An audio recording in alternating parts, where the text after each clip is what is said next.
அல்லாஹுவின் தூதர் நபிகள் நாயகம் ஸல்லல்லாஹு அலைஹி வஸல்லம் அவர்கள் மீது அவர்களுடைய தோழர்கள் வைத்த பிரியத்தை போன்று உலகத்தில் எவரும் பிரியம் வைத்தது கிடையாது.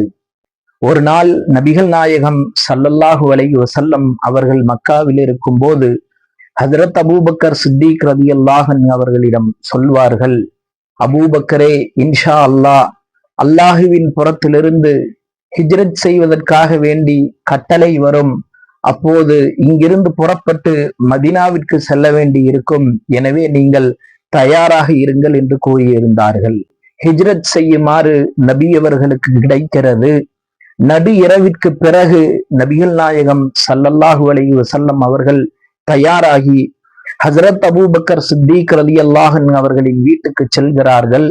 கதவை தட்டுகிறார்கள். தட்டியதுதான் தாமதம். உடனே கதவு திறக்கப்படுகிறது.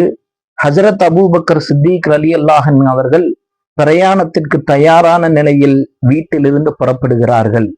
இதை பார்த்த நபிகள் நாயகம் ஸல்லல்லாஹு அலைஹி வஸல்லம் அவர்கள் கேட்டார்கள், என்ன அபூபக்கரே, இந்த நேரத்தில் தூங்காமல் என்ன செய்கிறீர்?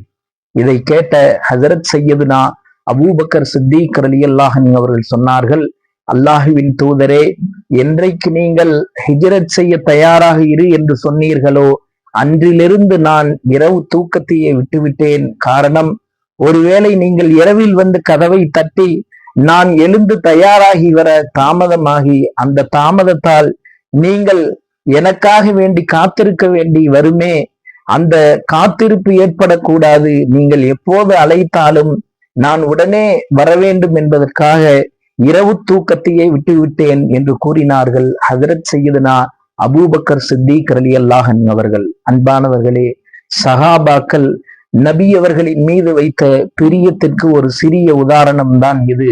எனவே நாமும் நம்முடைய உயிருக்கு உயிரான, உயிரிலும் மேலான இறுதி தூதர் நபிகள் நாயகம் ஸல்லல்லாஹு அலைஹி வஸல்லம் அவர்களை உளமாற நேசிப்போமாக.